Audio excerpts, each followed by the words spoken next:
back to our business. Okay, so bagi tahu. Kadang-kadang tadi kita dah buang banyak masa dah kan. Alright, malam ni saya nak sampaikan satu cerita. Bukan satu cerita. Saya nak sampaikan beberapa tips yang penting. Okay, tips berkaitan dengan bagaimana nak memberi hutang. Okay. Pandainya nyanyi hebat Tuan Fahmi. Begitu. Macam ni lah. Terima kasih Puan Natra. Puan Natra menghargai saya punya music. Terima kasih. Okay. Alright. So, saya nak kongsikan 5 perkara seorang isteri perlu lakukan. Okay. Perlu lakukan untuk nak memberi hutang. Nak bagi pinjam duit ataupun harta dia kepada suami. So, 5 perkara ni perlu lakukan. Bukan tuan pun pernah mengajar menikah Islam ke? Tak payahlah cerita. Okay. So, kenapa perempuan saya cerita benda ni puan? Ramai orang yang datang bertanyakan kepada kita sama ada sebelum ni ataupun selepas sekarang ni cerita berkenaan dengan penyesalan. Okay, cerita tentang penyesalan bagaimana dia dah bagi pinjam kepada suami dia, kemudian suami dia ceraikan, and then dia kata nak tuntut harta benda yang dia pinjam tersebut. So, cerita berkenaan dengan bagi pinjam duit ni puan, saya percaya dia bukan seorang dua yang buat macam tu. Ramai orang especially isteri yang dia sanggup untuk memberi pinjam. Dia nak bantu suami dia. Bantu tu bagus. Cuma bantu tu kadang-kadang ada orang dia bantu tu dia kata macam bagi dalam bentuk sedekah. Okay, macam contoh suami dia nak pergi beli nasi lemak. Alamak, duit tak ada. Pinjamkan duit awak RM5 boleh tak nak pergi beli? Dia kata tak apalah, ambil lah. RM5 tu mungkin yang tu sedekah lah. Tapi kalau katalah benda ni dalam bentuk yang besar, yang macam kadang-kadang sampai 100, 200, ada yang sampai berpuluh ribu, ratusan ribu pun ada. Okay, jadi kalau ceritanya hutang tu hutang kecil-kecil, mungkin tak terasa. Tapi kalau kita buat betul-betul congak, kadang-kadang kan, sehari RM1, kalau 30 hari RM30 dah kan. Kalau contoh macam tu. Ada yang dia macam selalu minta duit dekat isteri dia, nak beli rokok, nak beli vape lah apa sebagainya. So ada juga yang jenis macam tu. Kadang-kadang dia sebut saja pinjam. Dia macam dekat sekolah saya dulu perempuan kan. Saya ingat lagi lah, ada satu senior ni. Satu senior ni, saya tak ingat dah nama dia apa, tapi saya tahu dia punya satu habit dia. Habit dia, bukan habit kot. Saya rasa dia macam bisnes dia kot. Bisnes pinjaman. Dia bukan memberi pinjam duit, tapi dia akan pergi kepada setiap orang ni. Setiap orang dia akan minta, pinjam sekupang. Minta sekupang, tunjuk sekupang. Faham tak? Kalau minta sekupang seorang, mungkin kita tak terasa sangat kan. So kalau sekupang seorang, cuba bayangkan setiap orang dia minta macam tu. Berapa orang? Katakanlah satu asrama lelaki berapa? Sebab kita orang punya sekolah majoriti, bukan bang, wajib semua duduk kat asrama. Kalau katalah ada 1000 orang, 1000 ramai sangat tak? Kalau satu dom ada 30 orang. Boleh lah kita ambil 500 lah macam ramai sangat kan. So kata kalau 500 kalau sekupang berapa? 500 kali sekupang, aku dah jam dah malam ni. RM5 dah. Mana boleh RM5? RM50 lah kan. So bayangkan dia boleh dapat duit macam tu sahaja. Kalau sekupang kan. Tapi macam tu jugalah kita. So kalaulah kita ni mungkin pinjam ni dia pinjam sikit pun, lama-lama dia jadi bukit juga. Kadang bukan dekat bukit dah, gunung mak cincang pun ada agak macam tu. Jadi bila kita nak bagi pinjam ni, dalam Islam, dalam Quran sendiri pun dia menceritakan tentang garis panduan bagaimana nak memberi pinjam. Okay, pinjaman ni kalau kita faham betul-betul, dia adalah satu benda yang sangat penting yang akan membawa kepada mati. Semalam kan saya cerita tentang kematian kan, yang mana perkara pertama yang kita kena selesaikan adalah hutang dulu. So kalau kata hutang ni penting, macam tu juga dalam tempoh perkahwinan. Kalau isteri bagi pinjam duit, apa yang dia kena buat kalau nak bagi berhutang? Kita kena bezakan. Kalau betul lah kita kata nak bagi ni sedekah, so kita kena bagi sedekah macam tu. Kalau kita kata nak bagi ni sebagai hadiah, so hadiah tak boleh tuntut dah. Tapi kalau katalah benda ni kita nak bagi dalam bentuk hutang, banyak orang, okay, banyak orang especially wanita, okay, yang mana yang dia dah menyesal, dia dah terlambat dah untuk nak patah balik nak buat semua ni. Kalau orang yang mungkin sekarang ni menonton ni, dia bujang ke, ataupun dia mungkin dah single kembali, dah jadi janda, tak ada berlaku benda tu, mungkin lah. Tapi kalau ada yang dia masa dalam tempoh perkahwinan dia dulu sebelum ni pun, dia mesti akan ada isu macam tu. Dia pernah bagi pinjam duit. Perempuan, saya pernah ada isu yang mana seorang isteri ni, dia berkahwin dengan suami dia dalam keadaan yang agak pelik sebenarnya. Di mana seorang isteri ni, dia menjadi isteri nombor 2. Okey. Jadi dia agak pelik sebab yang masuk meminang tu adalah isteri pertama. Okey, tak apalah, kadang-kadang dah tak berapa nak pelik dah sekarang ni. Ramai je isteri pertama tolong pinangkan suami dia kan. Isteri nombor 2. Tapi yang pelik dia, macam dia orang ni bersungguh-sungguh suruh cepat kan.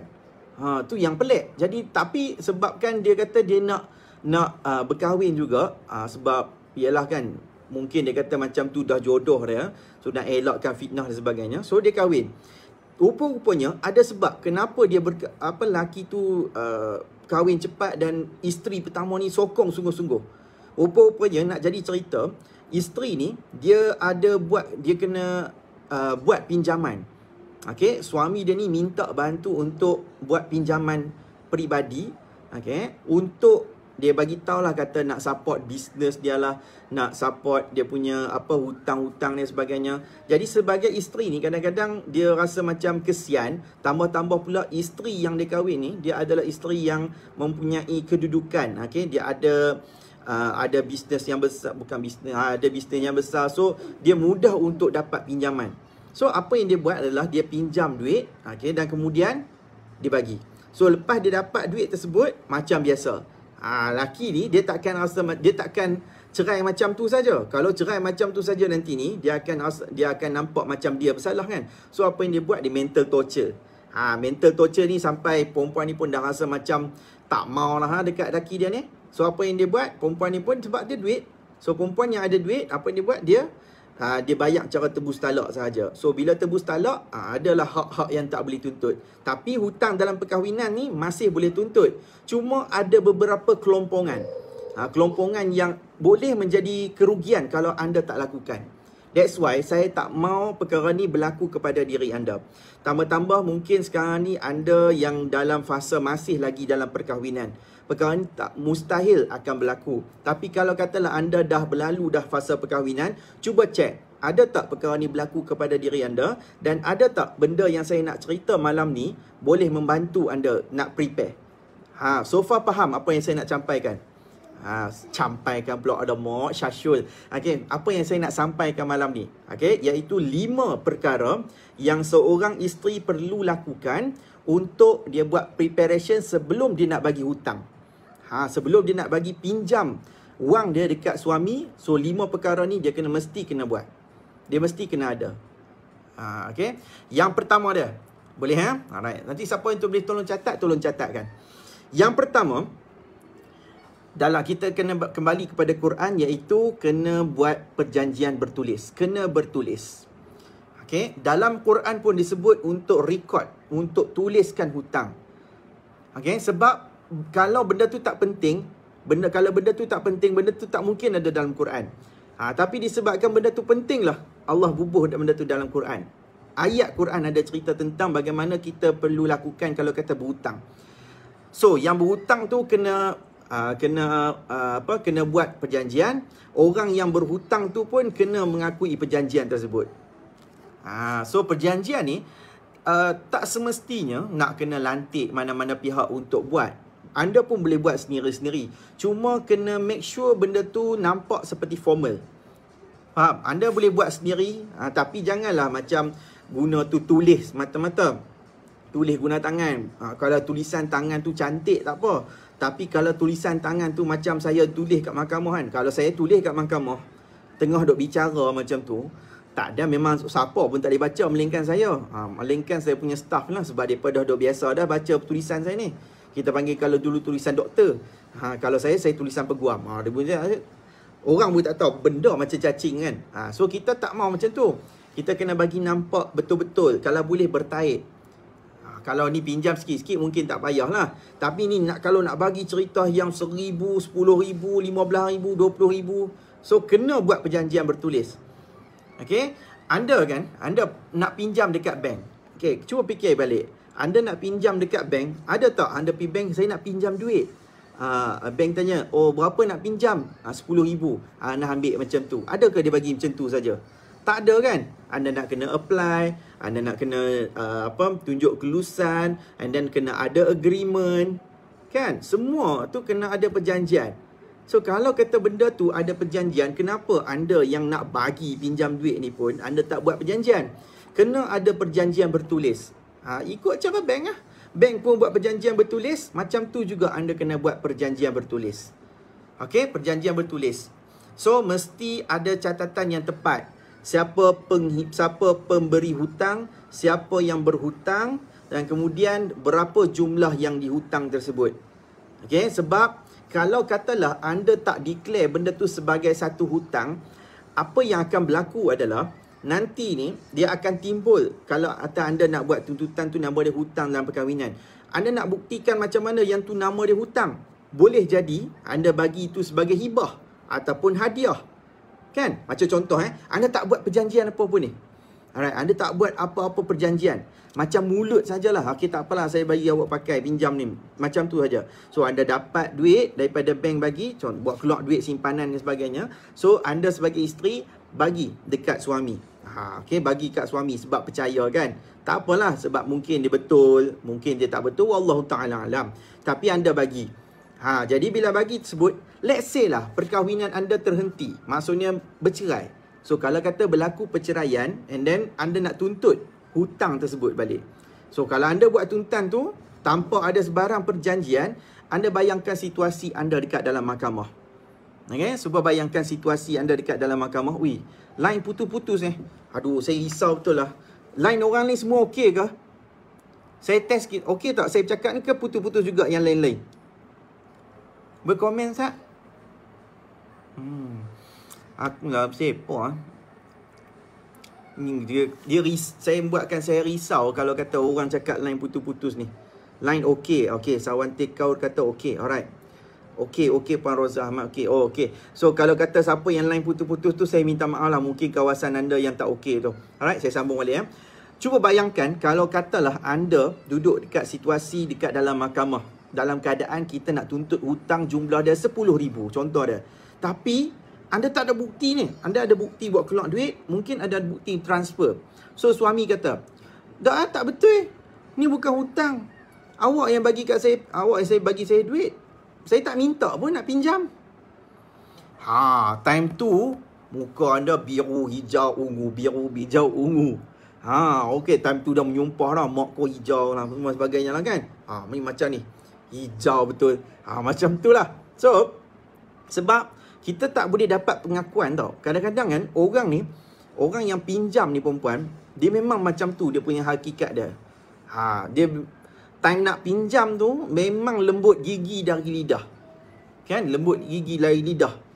Puji, minta maaf. Tapi bila dah dapat pinjam, kadang-kadang nak jumpa tu memang payah.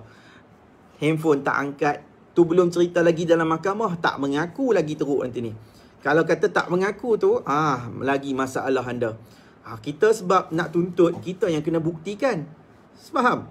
Jadi kalau kata, okay, kalau anda tak dapat nak buktikan benda tu sebagai satu pinjaman, macam mana mahkamah nak percaya yang tu pinjam? Sebab suami tak mengaku, ataupun bekas suami tak mengaku. Dia kata, tak, itu bukan pinjam. Yang tu awak yang masukkan kat saya. Awak yang hadiah kat saya. Saya pun tak kata pun nak pinjam. Tak ada bukti apa pun. That's why, perkara pertama sekali, anda sebagai seorang isteri, kalau nak bagi pinjam dekat suami, walaupun yang tu suami, buat perjanjian. Kalau nak bagi pinjam dekat orang lain, apatah lagi kan. Kena buat sama juga. Macam dekat suami pun, kena buat juga.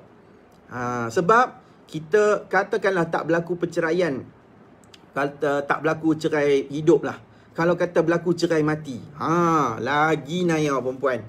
Faham tak kalau cerai mati? Maksudnya suami meninggal, suami kematian. Kalau kata suami kematian, suami ni ada pinjam duit ataupun dia ada ambil barang kemas kita tapi dekat pajak gadai. So anda nak guna duit tu nanti. Faham? Nak ambil balik barang kemas tersebut. So kita nak kena ambil daripada pusaka, daripada harta yang ditinggalkan untuk tebus tersebut. Tengok-tengok kan, kalau kata berlaku kematian, anda nak kena buat tuntutan hutang dalam perkahwinan ni dengan defendant tu adalah ahli-ahli waris. Katakanlah ada ahli waris yang tak setuju. Mana ada? Mana ada pernah berhutang? Mana si mati ada pernah berhutang dengan isteri dia? Faham? So benda ni kalau kata berlaku kat diri anda, nanti anda akan rasa macam menyesal. Menyesal tak dengar cakap Tuan Fahmi cakap dulu. Tuan Fahmi kata dulu memang kena buat dah perjanjian bertulis. Tak ikut juga. Aku ni lah. Time tu kalau nak menyesal perempuan, kesian lah. Kesian sangat-sangat. Sebab tu jangan kata kat saya tak buat apa-apa perempuan. Saya ni tiap-tiap malam saya cuba usahakan untuk bagi live. Saya sentiasa buat penulisan sebagainya sebab saya bagi tahu ni benda yang dah pernah berlaku. Kita tak mau benda ni berlaku lagi dan lagi kan. Sebab kita nak anda biar betul-betul jelas. Okay, kalau anda dah jelas tu, so anda kena bagi tahu kat orang lain juga. Anda takkan seorang-seorang kan. Ada kawan jiran dan sebagainya, yang mana kawan-kawan wanita yang ada suami. Okay, so kena buat macam tu. Kalau laki-laki yang menonton ni pula, macam tu juga. Sama lah. Kalau kata laki nak bagi pinjam kat isteri dia, so isteri ni mungkin dia nak buat meniaga, nak meniaga, nak jadi, kalau dropship ni mungkin tak pakai duit kan. Tapi kalau macam contoh nak jadi ejen, so nak jadi ejen baju kurung ke, Sabela, Mama Sap ke apa kan. Tak kisahlah, saya pun tak ingat lah kan. So kita nak kena kita nak bagi duit pinjam. So suami bagi duit pinjam pun, suami pun kena buat perjanjian bertulis kepada isteri. Alright, perjanjian bertulis ni adalah satu perkara yang penting untuk menjadi bukti kelak. Okay, so perjanjian bertulis. Buat cantik-cantik, biar ada perkara yang jelas. Kemudian kena ada tanda tangan. Dia kena ada tanda tangan. Dan kemudian tanda tangan pemberi hutang dengan penerima hutang. Dan yang penting kena ada tanda tangan saksi.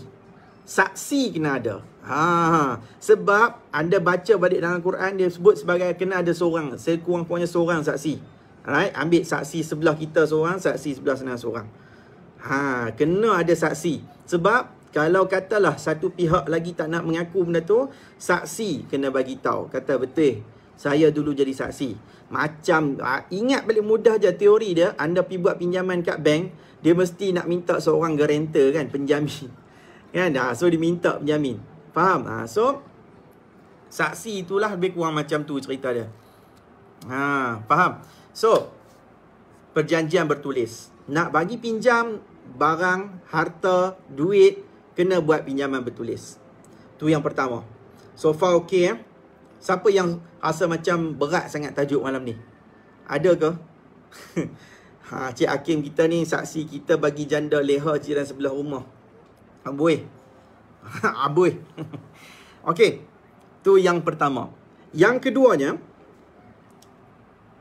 apa yang perlu untuk seorang isteri ni buktikan kalau kata dia nak bagi hutang tersebut, nak buat pinjaman hutang, iaitu dia mesti kena ada dokumen pinjaman ataupun pengeluaran wang simpanan. Okey? Macam ni perempuan. Banyak orang yang dia nak dia nak buktikan dekat mahkamah. Perkara yang sukar dalam cerita tuntutan hutang ni adalah dia tak dapat nak buktikan dari mana duit dia tu datang. Duit dia tu datang. Kalau duit tu datang daripada simpanan wang, KWSP, so kita kena ada dokumen KWSP. Okay, kita kena ada tunjuk tersebut. Kalau kata duit tu datang daripada duit ASB anda, kena ada daripada duit ASB tersebut. So maksudnya dokumen berkaitan dengan pinjaman ni dia mesti kena ada. Okay, maksudnya macam benda-benda yang membuktikan kata wang anda tu datang daripada mana. Sebab ramai orang dia tak dapat buktikan benda ni. Tambah-tambah duit yang simpan dekat rumah sendiri. Faham? Kalau katalah dua-dua kalau duit tu datang daripada bentuk pinjaman, okey, pinjaman yang daripada bank, anda yang tolong buat, macam saya cerita tadi ni kan, seorang isteri dia buat pinjaman bank. Okey, so kalau kata pinjaman bank tersebut memang akan ada nama anda kan. So datang duit daripada anda tersebut, yang tu dah dikira sebagai dokumen pinjaman anda. Okay, so yang seterusnya dokumen pinjaman kepada suami tu, yang ni kalau anda boleh buat tu lebih kurang macam perjanjian tulis tadi pun okey. Tapi kalau katalah anda boleh provide satu benda lagi yang mungkinlah boleh menjurus ke ada pembuktian tentang hutang tersebut, yang tu pun okey juga. Tapi the point number 2 ni sebenarnya dia lebih menjurus ke arah bagaimana kita nak buktikan tentang duit tersebut datang daripada mana. Kalau anda buat pinjaman tersebut, so make sure anda boleh buktikan duit ni datang daripada mana. Okay, sebab ramai orang yang dia tak dapat nak buktikan benda ni, dokumen pinjaman ataupun pengeluaran wang simpanan. Dia mesti kena ada. Datang daripada mana? Tiba-tiba aja mai duit daripada langit. Sebab kalau kita tak boleh buktikan benda ni, nanti kita berat nak buktikan pada mahkamah. Datang mungkin duit ni bukan datang daripada isteri, tapi datang daripada bapa isteri, bapa kita, bapa anda yang bagi duit tersebut. So yang tu bukan hutang suami kepada anda, tapi datang hutang suami kepada bapa mertua. Faham? So that's why kena ada bukti dari mana kewangan tersebut. Ini perkara yang isteri perlu lakukan, perlu ada. Okay, kalau dia nak bagi pinjaman, nak bagi wang pinjaman tersebut. Okay, ataupun lah kan, kalau kata cerita bukan duit ataupun mungkin barang kemas. Okay, kalau kata barang kemas anda nak bagi suami ni pinjam dengan cara dia mungkin nak tebus, nak pergi gadai.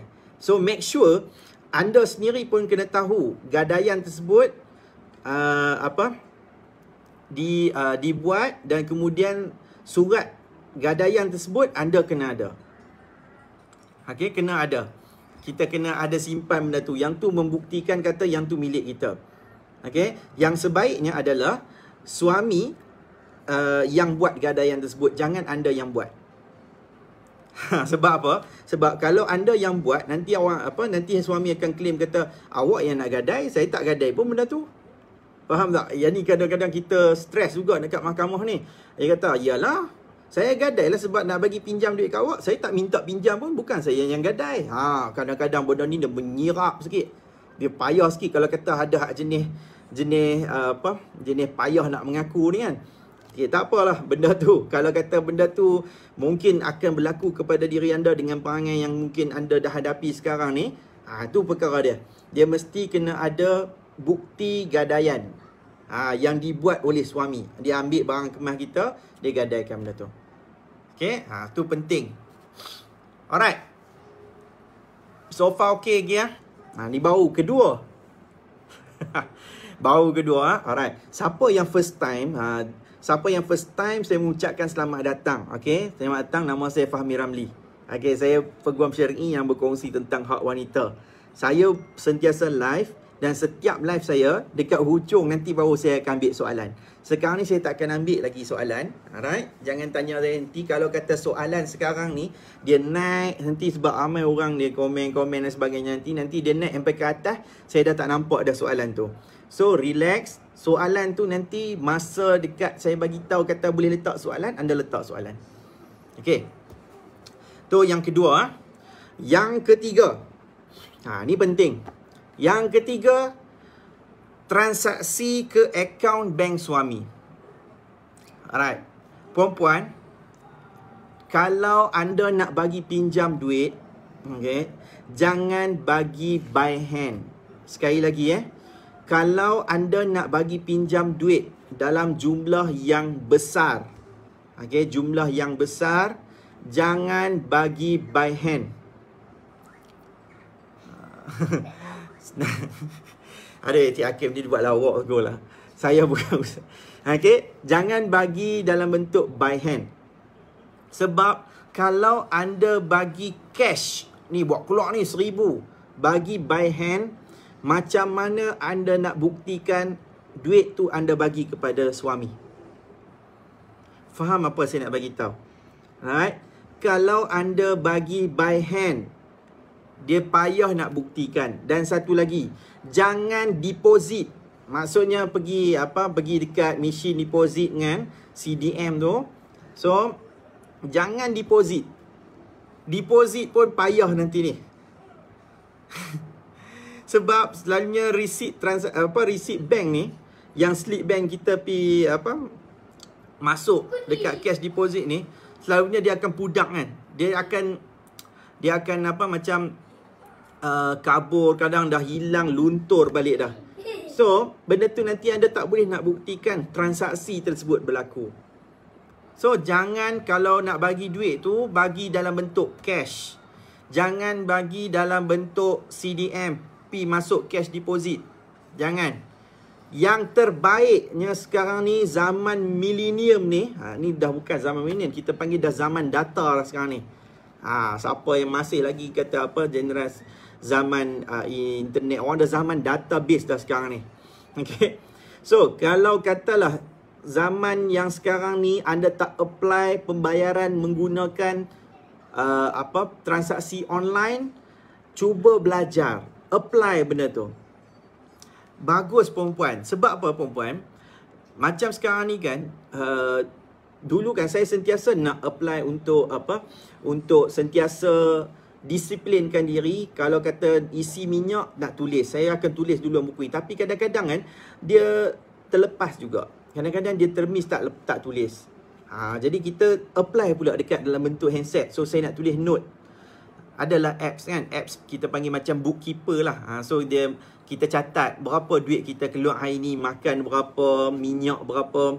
Tapi benda tu pun still tak jadi juga. Kadang-kadang kita teralik dengan buat benda lain, jadi kita tak disiplin buat benda tu. So sekarang ni perempuan, saya nak track benda tu, kita pump minyak. Macam saya menggunakan aplikasi Settle. So saya isi minyak dekat Petronas. So setiap bulan saya boleh tahu berapa perbelanjaan minyak. Sebab senang kan kita pakai Settle. Sebab benda tu mungkin boleh mudah untuk dibuktikan. So rugi sangat siapa yang tak belajar untuk nak menggunakan perkhidmatan dalam bentuk Touch and Go, e-wallet, Settle semua ni. Sebab yang ni salah satu benda yang anda kena belajar, kena tahu. Kita dari zaman yang serba canggih macam ni sekarang, sangat mudah untuk kita dapat bukti. Bukti dalam bentuk video, gambar dan sebagainya. Kalau untuk cerita hutang ni perempuan, kita kena bentuk transaksi. Transaksi tu kalau boleh daripada bank ke bank ni menggunakan apps. Kalau macam contoh kan, saya bayar nafkah setiap bulan kepada isteri saya tak bagi by cash. Okay, kita bagi transaksi. So masuk hujung bulan dapat gaji, saya akan tulis RM1,000, tulis nafkah bulan berapa. So nanti kita boleh tahulah. Faham? Sebab kita nak cerita benda ni adalah benda yang perlu ada bukti, perlu ada record. Kadang-kadang mungkin kita tak terfikirlah nak pergi ke mahkamah dan sebagainya nanti. Tapi sekurang-kurangnya benda ni kita boleh menjadi satu peringatan. Kalau katalah anda terlepas, saya tak bayar lagi nafkah bulan ni. So anda boleh tahu. Kalau jenis buat macam ni, insya-Allah dia mesti akan mengingatkan kita tentang apa yang kita kurang dan apa yang kita dah belanja lebih. Alright. So that's why ilmu ni penting perempuan. Saya bagi ni, saya habiskan ayat liok saya ni penat. Tapi tak apa, sebab saya dapat manfaat secara langsung memberikan perkongsian perkara anda ni kepada benda-benda yang penting. Benda ni penting perempuan. Saya kesian sangat-sangat kepada orang yang buat tuntutan hutang. Dia nak bagi tahu kata dia hutang, suami dia hutang kepada dia, tapi suami dia tak mengaku. Sebabnya dia bagi dalam bentuk cash perempuan. Saya tak tahulah zaman bila duduk ni bagi cash macam ni. Buat keluar RM10,000, RM10,000 bagi pinjam macam tu saja. Orang kau dapat macam ni memang dia seronok, tapi masa dia nak bayar dia tak mengaku dan sebagainya. Saya kesian sangat tengok orang tu menangis. Menangis sebab mahkamah tak boleh nak bagi. Mahkamah terpaksa tolak tuntutan hutang tersebut sebab dia tak berjaya buktikan duit tu dia bagi. That's why jangan bagi dalam bentuk cash. bagi dalam bentuk transaksi. Kalau Maybank to you ada, kalau pakai bank RSB ada RSB online, kalau pakai CIMB ada CIMB Klik. Saya katakan boleh, saya rasa boleh dikatakan sekarang ni banyak bank dah menggunakan aplikasi online dah. So transaksi ni jangan buat dalam bentuk apa, bagi cash ataupun masukkan dalam machine cash deposit. Okey. Terus terang saya kasar sikit, bodoh lah kalau kata buat macam tu. Saya kena bagi kasar sikit. Faham? Okey, alright. Tu yang ketiga. Baik, yang keempat. Kalaulah seorang isteri ni nak bagi pinjam duit kepada suami dia, yang keempat, dia kena tahu sekurang-kurangnya kena ada saksi. Kena ada saksi, sekurang-kurangnya seorang.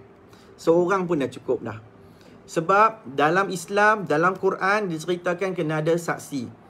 So kalau kata anda nak bagi pinjam duit, nak bagi pinjam barang kemas, nak bagi pinjam apa pun barang anda yang mungkin mahal, anda nak dapatkan balik nanti ni, kena ada saksi. Saksi yang tahu.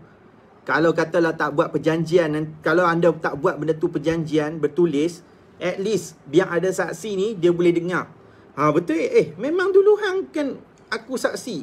Aku yang saksi kata hang bagi pinjam dekat ni. So dia boleh tahu. Saksi punya keterangan dia tak sama dengan orang yang nak menuntut perempuan. Kalau anda bagi pinjam duit kepada suami, anda nak tuntut balik, anda hanya dikira sebagai orang yang mendakwa sahaja. Orang yang mendakwa, dia bukan bukti, perempuan. Okey? Dia bukan bukti. Bukti ni adalah orang lain yang dengar, yang melihat perbuatan anda tersebut. Tu saksi. Tu kerja saksi. That's why saya selalu cakap, kalau katalah orang ni datang ke mahkamah, dia menangis air mata darah sekalipun, yang tu bukan bukti. Keterangan dia tu hanya baru 50% je. Dia tak ada apa pun. Okey? Tapi kalau yang datang tu saksi, dia mai cerita kata betul, yang ni orang yang berhutang, yang ni orang yang menerima hutang. Orang yang berhutang ni pinjam duit daripada orang yang bagi hutang ni, jumlah dia 10,000. Saya saksi dia. Wallahi wabillahi watallahi. Macam tu. Habis. Clear dah. Sebab keterangan saksi. So at least kalau berhutang, dia mesti kena ada sekurang-kurangnya saksi seorang. Kalau lagi bagus, 2 orang lelaki. Seorang lelaki ataupun 2 orang lelaki. Kalau lagi ramai, lagi bagus lah. Lagi sukar lah benda tu kita nak kata palsu. Faham lah? Senang cerita macam tu je lah. Lagi ramai orang cakap, lagi betul lah benda tu. Okey? Terima kasih. Tu yang keempat. Ni yang kelima, dah nak masuk dah bahagian soalan ni. Yang kelima, kalau isteri nak bagi pinjam duit kepada suami dia, apa yang dia kena buat? Yang kelima. Okey, yang kelima, kena ada macam bentuk WhatsApp, email, message dan apa jua. Perkara yang berkaitan dengan perhubungan. Komunikasi. Nak bagi tahu kata suami pinjam duit. Dia macam bukti secara tak langsung bagi tahu suami ni ada pinjam duit. Okay, so bagi tahu dalam WhatsApp tu anda tunjuk, abang jangan lupa abang dah pinjam RM50,000 ni. Setiap bulan Nah nak tuntut bayaran 100 setiap bulan, contoh dia. So message. Okay, so message. Ataupun lah kan kadang-kadang mungkin benda ni tak berlaku sangat, tapi yang selalu berlaku macam ni, awak bila nak bayar hutang saya ni? Dulu bukan main lagi nak pinjam sangat, tapi sekarang main dah kita ni dah bercerai ni, tak mau bagi balik pula saya tuntut. Lepas tu dia kata, tak apalah, nanti saya bagilah pelan-pelan lah. Saya tengah duk mencari duit lah ni, saya duk bayar apa sekian-sekian semua tu kan. So bukti perbualan mesej macam tu, dia boleh membantu anda nanti. Alright, so kalau kata anda mungkin berlaku macam tu, dah buat semua ni, why not tambah je satu lagi perbualan anda dalam bentuk yang boleh dibuktikan kepada mahkamah. Perbualan dalam bentuk pendengaran ke kan, voice note ke, ataupun dalam bentuk bertulis mesej ke, semua tu boleh membantu anda untuk memperingati. Lagi bagus kalau macam saya buat tadi itulah, yang tiap-tiap bulan, abang jangan lupa nafkah bulan ni berapa. Kalau katalah suami ni jenis memang bagi macam tu, so suami ni peringat, dia buat nota, dia bagi dalam bentuk transfer message kan. Macam contoh kan, saya minta staff saya untuk sentiasa update saya kepada nombor telefon saya, berapa kes kita hari ni, berapa orang soalan yang tanya kita pada hari ni. Sebab saya nak tahu macam tu. So benda tu boleh menjadi bukti kata okey, ada ramai orang banyak macam ni. Macam tu juga kita kena buat dalam bentuk perbualan macam ni, supaya perbualan-perbualan dalam bentuk WhatsApp ke, email ke, message ke, apa-apalah, benda ni boleh menunjukkan kata berlaku hutang, berlaku pinjaman dan berlaku pembayaran hutang. Okay? Alright. So far, anda faham tak ilmu yang mahal saya nak bagi tahu ni? 5 perkara ni. Saya tahu tajuk ni kadang-kadang ada orang berlaku, ada orang tak. Tapi anda ingat satu perkara je. Kalau anda tak ambil tahu benda ni, tak mungkin, tak mustahil benda ni boleh berlaku kepada kita. Kalau tak berlaku kepada kita pun mungkin berlaku kepada keluarga kita. Mungkin berlaku kepada adik, kakak, abang, angah, alung dan sebagainya. Okay? Jadi saya kongsikan benda ni, anda tolong sampaikan. Tapi kalau tak tolong sampaikan pun, saya akan cuba buat penulisan lah. Tapi anda kena share kan. Okay? So terima kasih kepada semua. Alright. Saya kena rehat sekejap 1-2 minit. Anda boleh letak soalan. Penat bang. Panas pula malam ni. Saya pun tak tahulah nak hujan kono. Kering tekak. Okay. Anda boleh letak soalan. Anda boleh letak soalan. Okay. Saya dah habis. Saya habis punya part saya berceramah. Sekarang ni saya part saya untuk jawab soalan. Okay. Ayan nak ayak Ayan? Boleh ni ayak ready. Ayak ready. Okay.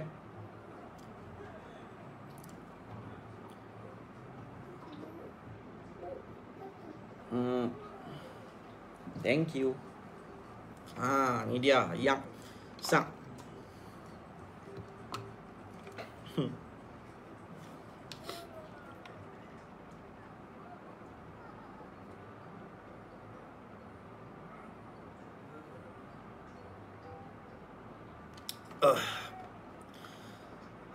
Panas.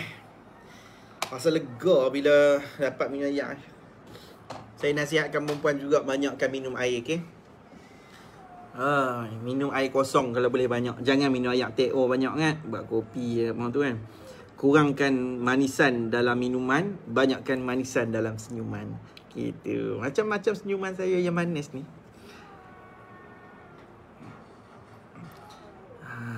Okey, saya nak tengok sikit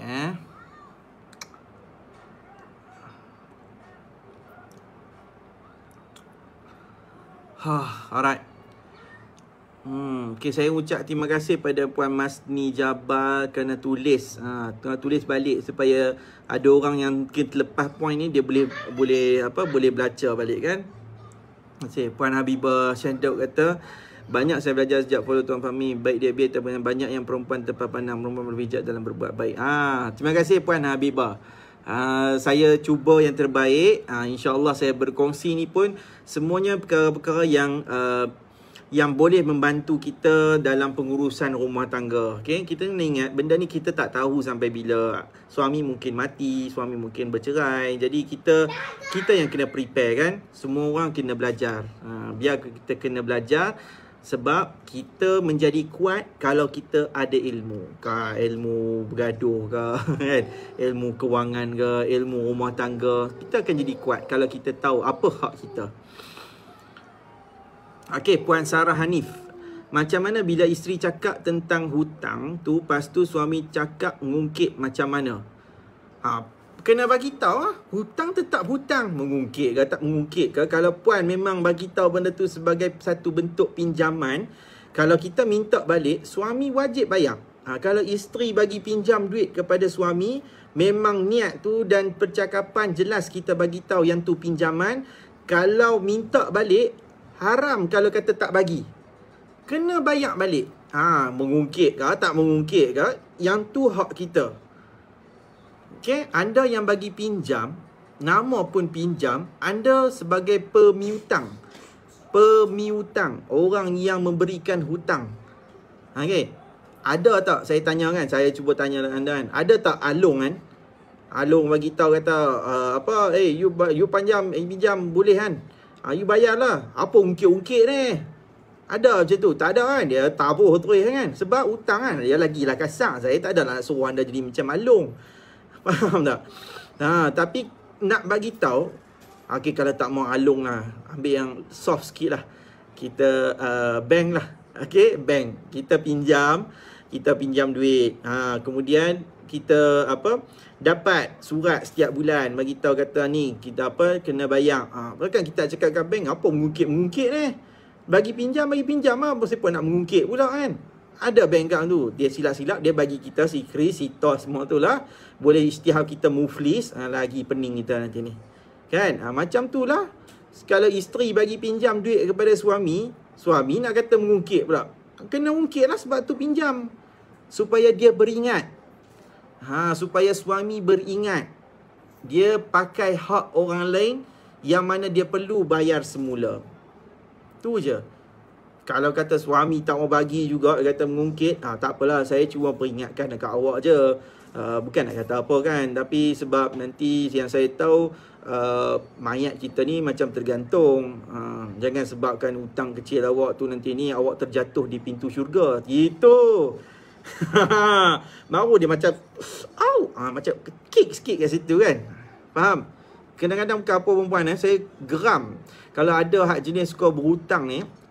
Dia macam saya kata tadi, dia lembut gigi daripada lidah masa nak pinjam tu. Tapi bila dia dah dapat, kita tengok dia, makan bukan mi mewah, keluar makan kat luar selalu, order food panda pun selalu. Lagi apa lagi? Ada sebelum ni, cerita-cerita sebelum ni pergi bercuti dekat luar negara semua. Tapi mai bila minta hutang, tak ada duit lah bulan ni, tak ada duit lah. Yang ni yang jenis-jenis kita kena jentik telinga. Okey. Puan Sarah, kalau anda minta dengan tegas. Sebab yang tu hutang.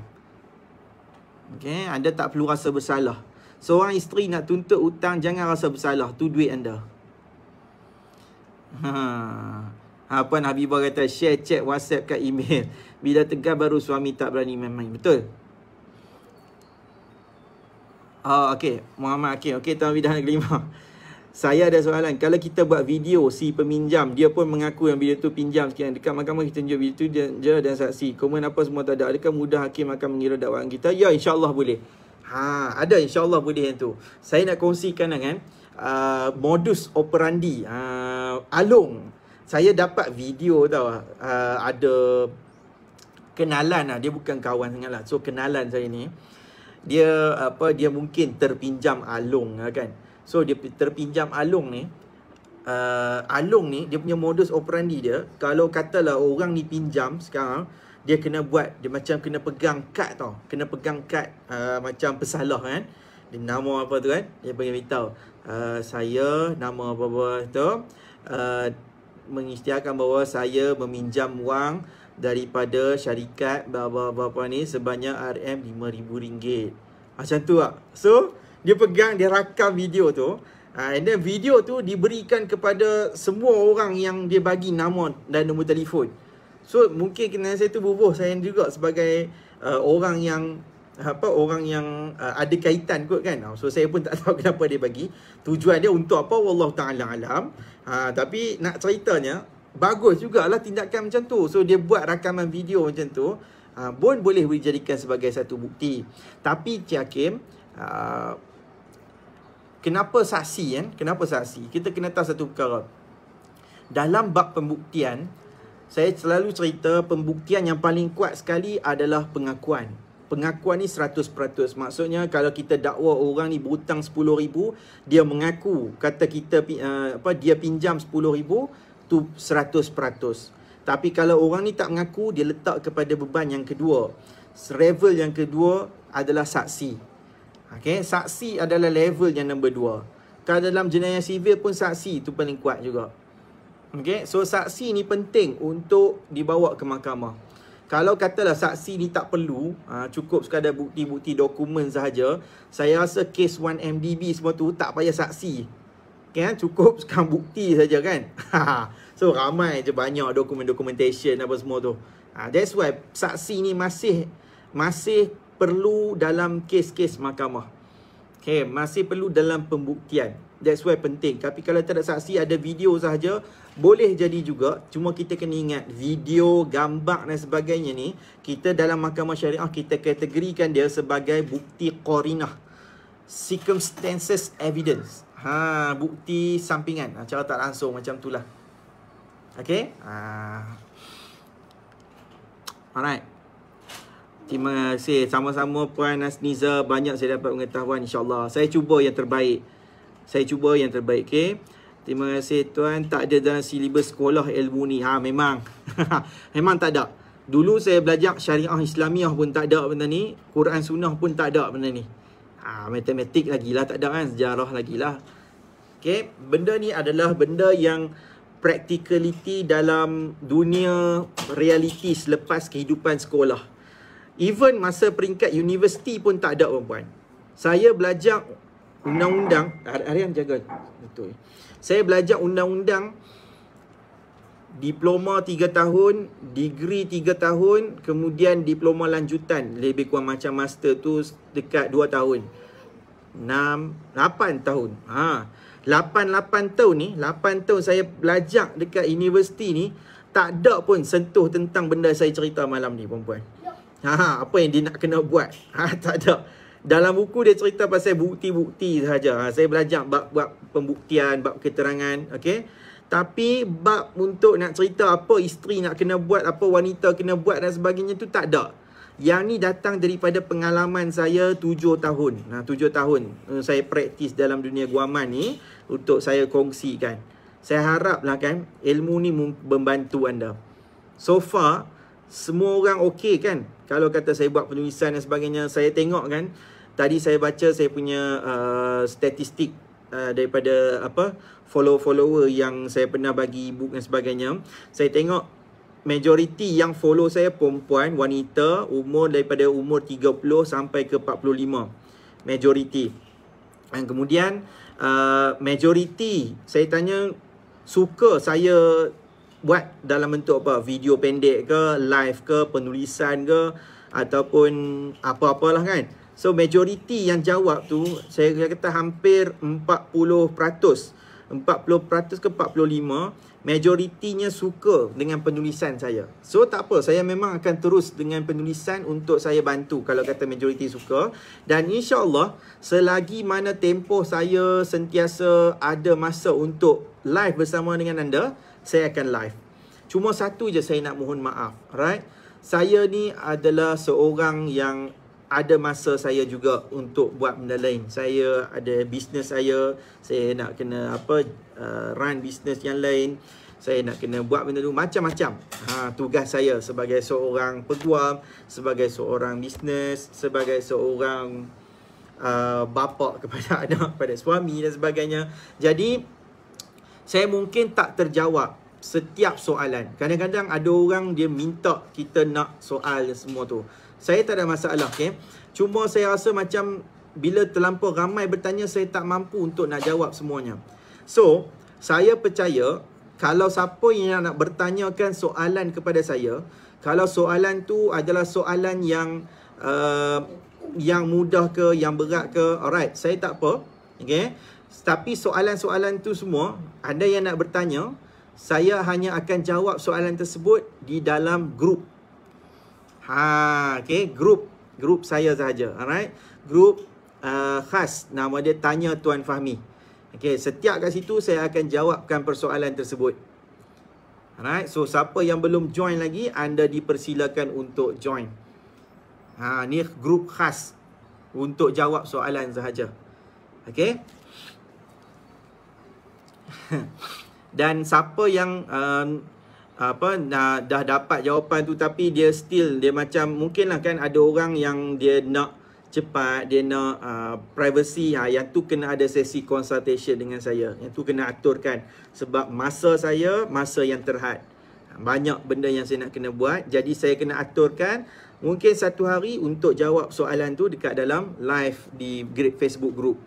InsyaAllah saya akan upkan info ni, status ni. Nanti saya minta siapa yang ada soalan, saya akan masukkan soalan tersebut di dalam grup. Nanti kita jawab kalau tersebut. Okay, siapa yang belum join Telegram macam tadi Puan Habibah kan, dia join Telegram dan sebagainya. Sebenarnya ada banyak juga saya berkongsi dekat video YouTube. Kalau anda boleh tengok, nama dia Fahmi Ramli Channel. Okay, Puan Faridah binti Wahab kata perjanjian pinjaman tu perlu endorse kat Suruhjaya Sumpah ke? Lagi bagus.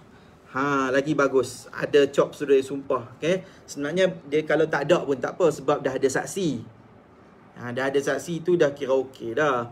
Cuma kalau kata buat dalam bentuk Suruhjaya Sumpah tu, picop tu, so dia macam nak bagi nampak valid lah kan, nak bagi nampak benda tu kita serius. Mungkin nanti ni kita boleh heret lah, kita boleh bawa Suruhjaya Sumpah tu untuk datang sahkan, pun boleh jadi juga sebagai saksi nanti.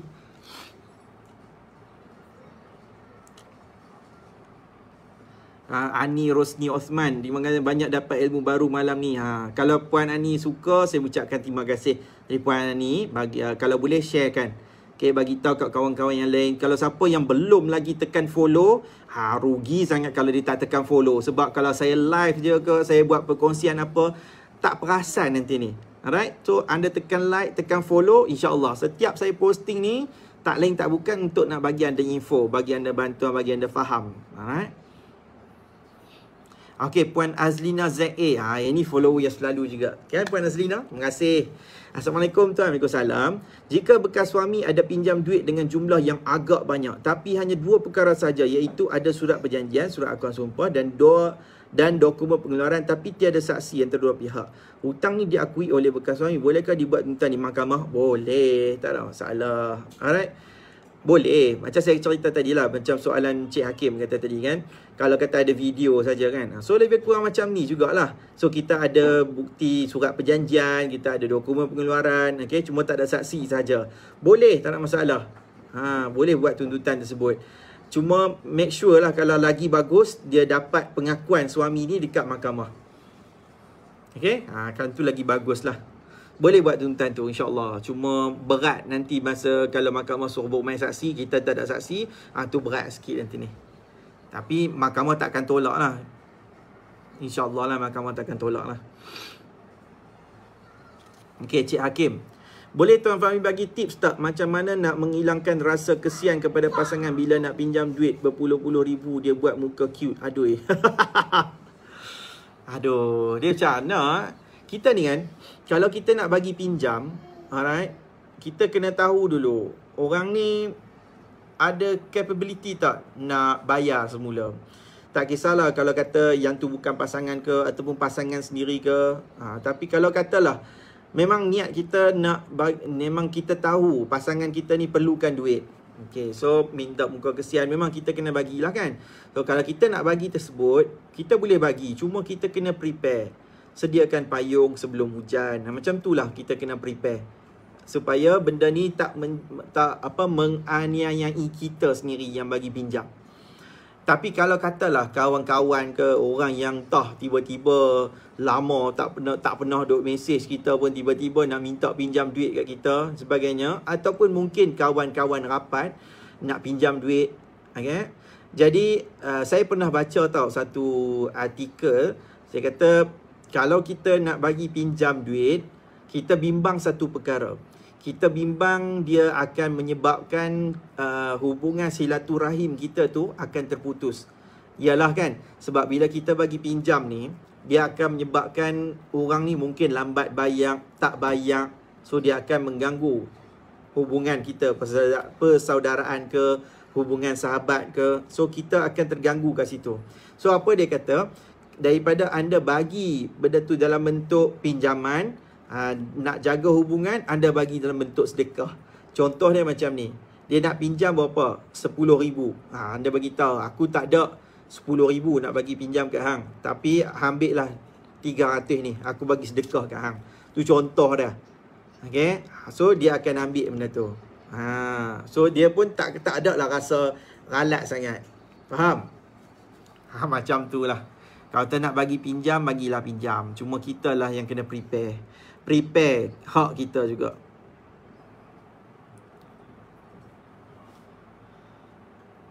Puan Sarah ni macam nafkah dah bagi tapi yang tu lah isteri belikan pakaian, suami suka beli keperluan dia. Mayat tergantung. Okey. Betul lah kan. Nurul Liana, patutnya merga ni kena cerita lah dalam kursus merga apa? Merga tu apa Puan Liana? Ke typo ni? Aduh.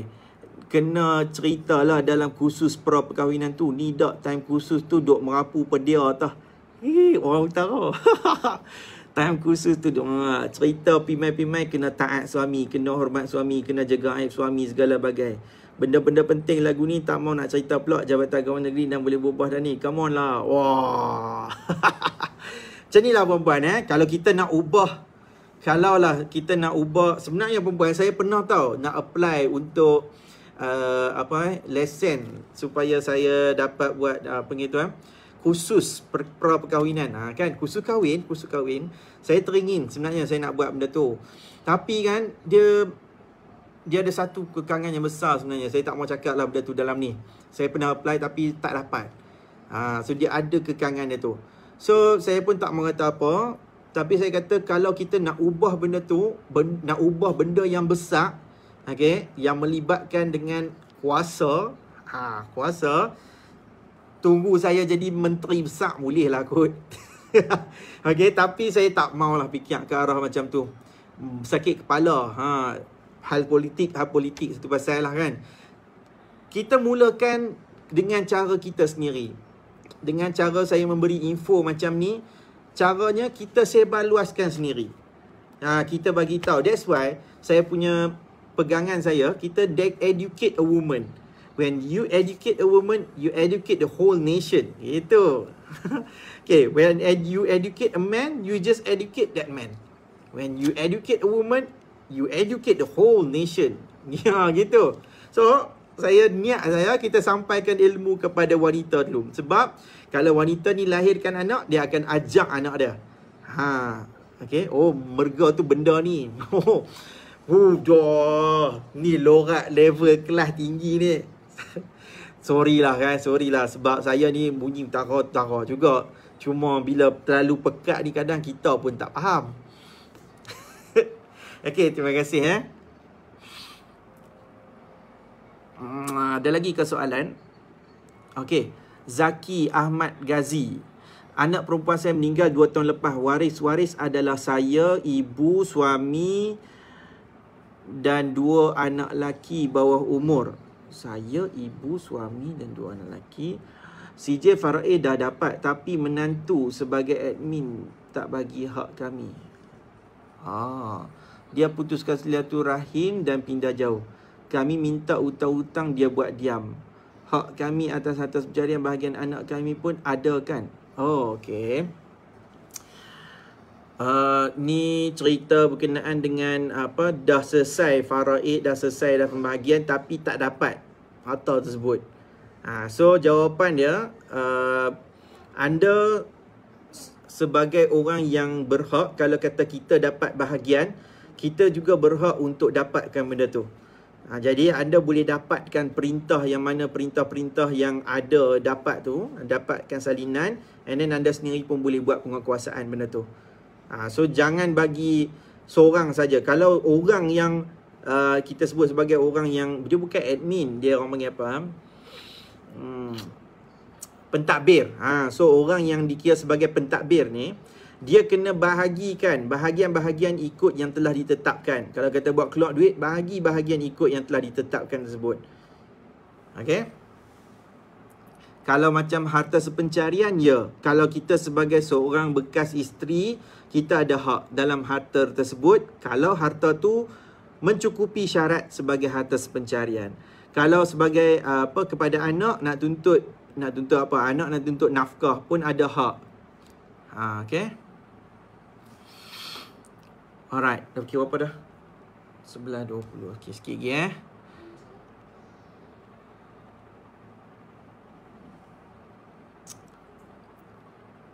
benda-benda suami isteri perlu cuma pendapat yang perlu ditambah baik itu saja puan. Betul lah tu. Dia kena tambah baik pun juga kan. Nak ubah pun penting juga. Terima kasih tuan tanya nak layan cerita Hritik Guzarish. Oh, Hritik Roshan berlakon, tuan wajib tengok 10/10 rating. Guzarish Oh, bagus tuan Hakim. Cik Hakim bagi tahu saya memang peminat cerita Hindustan. Hritik Roshan. Saya selalu panggil nama saya Fahmi Roshan. Okey. Alright, selesai soalan pada malam ni. Okey, so far macam mana? Alright So far okay, apa saya kongsikan mudah je kan. So saya harap soalan-soalan yang anda berikan tu dah terjawab. Dan perkongsian-perkongsian saya ni dah membolehkan anda faham sikit sebanyak berkenaan dengan hutang. Sebab benda ni semua penting perempuan. Kalau kata anda tak buat, nanti bayangkan benda ni anda nak buat tuntutan dekat mahkamah dalam hutang, dalam bentuk hutang dalam perkahwinan. So benda ni semualah yang menjadi kepada persediaan anda. Okay, persediaan untuk anda dapatkan perintah. Macam mana nak dapatkan tersebut. Sebab bila mahkamah syariah ni, cerita dia tak ada lain.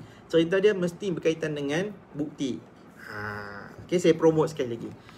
That's why saya buat benda ni. Dalam ni cerita tentang fasah. Fasah punya bukti. Apa yang anda kena prepare. Macam saya cerita malam ni, hutang dalam perkahwinan kan, apa benda yang bukti-bukti penting tu. Macam tu juga untuk orang wanita yang mana dia ada masalah dalam rumah tangga. Dalam masalah rumah tangga tersebut, dia kena ada satu pengetahuan. Kalau anda nak pergi ke mahkamah, nak minta hakim bubarkan perkahwinan, dia tak boleh datang anda dengan air mata darah saja. Saya perempuan, banyak kali dah saya tengok wanita-wanita yang buat tuntutan tu tapi ditolak. Ditolak sebab dia tak ada preparation, dia tak tahu sebenarnya benda ni penting dalam tempoh perkahwinan. That's why saya jual benda ni. Saya buat buku. Buku ni bagus. Buku ni adalah satu benda yang kita kena jadikan dia kawan. Okay? Kawan dengan buku. Kalau katalah kita tak pegang dia selalu pun tak apa. At least dia kena ada kalau kita perlu. Tu kawan kan. Macam rumah saya pun memang saya sentiasa nak bagi tambah banyak buku. Okay? Ni buka buku. Ni baru rumah saya. Dia belum lagi kat rumah mak saya. Kat rumah mak saya pun penuh dengan buku-buku saya je. Dekat firm pun macam tu juga. Dekat firm tu, dekat saya punya rak dekat dekat bilik meeting saya tu penuh dengan buku saja. Sebab saya memang suka buku. Buku ni menjadikan kita sentiasa dapat upgrade nilai diri kita. Buku yang saya suka baca adalah buku berkaitan dengan fakta. Kemudian buku yang berkaitan dengan kewangan. Sebab benda ni penting. Dan kemudian buku berkaitan dengan kadang-kadang saya stres ni, saya suka lah baca majalah Apo. Mungkin anda tak tahu kat sini, kurang kat sini sikit. Saya suka baca majalah maskulin. Dulu yang cerita. Dululah. Nak masuk tandingan tapi tak pernah hantar orang. Waduh, pula nak masuk cari lelaki maskulin pula dah. Okay, so far okay itu je lah malam ni. Saya mohon ampun dan maaf kalau ada salah dan silap serba kekurangan. Tadi ada soalan ke? Oh, ada soalan lah Puan Muniza Muhammad. Kalau suami dah tukar nama rumah kereta ke atas mak dia, anak lelaki ada hak tak tuan? Dah tukar nama. Okey, kalau dah tukar nama semasa dalam tempoh masih hidup, alright, dia dah dikira sebagai hibah. Okay, hibah kalau dah tukar nama tersebut. So kalau kata dah hibah kan, jadi benda tu kita tak boleh minta sebagai harta sepencarian. Ni salah satu perkara yang bagus juga soalan ni. InsyaAllah kita akan kupaskan soalan ni Puan Muniza. Terima kasih banyak-banyak. InsyaAllah saya akan cuba kupaskan benda ni berkaitan dengan harta yang dah dihibahkan tu macam mana sebagainya. Okay, alright. So, siapa yang ada soalan lagi lepas ni, saya jemput untuk soalan-soalan tu semua dimasuk ke akan dijawab. Anda boleh PM, anda bertukar WhatsApp dan sebagainya. Saya sebelum ni mungkin ada yang bagi tahu consultation tapi ada yang tak jadi, tak apa. Ataupun sebab saya sendiri pun agak penat juga nak menjawab dalam bentuk bertulis ni. Bukan sehari perempuan boleh bayangkan kalau saya nak kena reply 30 orang, 40 orang punya mesej, penat tu. Okay, jadi yang nak reply tu pula staff bagi tahu kat saya sebab kita sekarang ni work from home. Bila work from home, jadi kita pun nak kena Allah lambat, nak kena tahu yang ni, nak kena tahu. So yang handle tu orang lain perempuan. Saya live lah. Tapi yang akan bantu saya ni legal assistant. So legal assistant ni yang bantu saya. So saya kata okey, tak apalah, kita akan ubah plan lepas ni. Untuk nak menjawab segala persoalan ni, anda akan boleh tekan PM, anda boleh tekan WhatsApp dan sebagainya. Tapi soalan-soalan anda tu semua akan dijawab di dalam grup.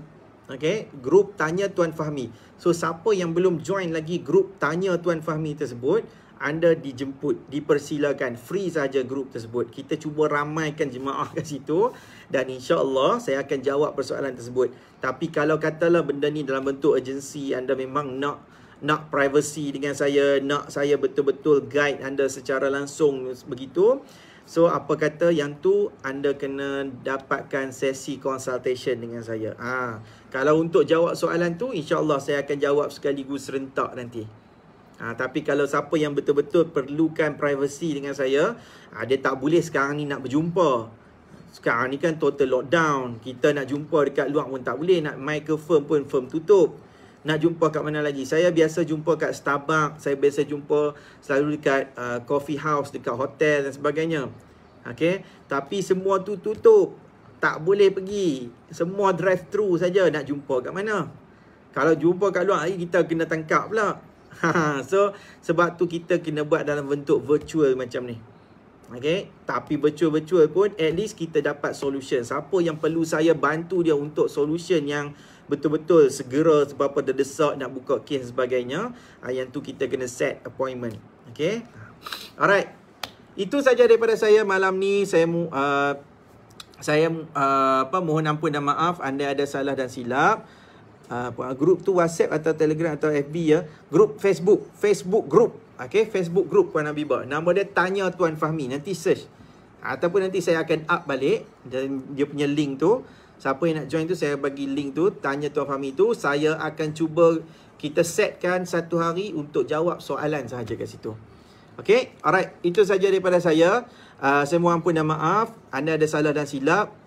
Saya minta anda semua untuk sentiasa follow saya, kongsikan setiap perkongsian-perkongsian yang telah saya berikan ni supaya dapat pengisian kepada orang lain juga. Okay? Alright, itu saja daripada saya. Wabillahi taufik wal hidayah. Wassalamualaikum warahmatullahi taala wabarakatuh. Jumpa esok malam. Pukul 10 malam. Bye-bye.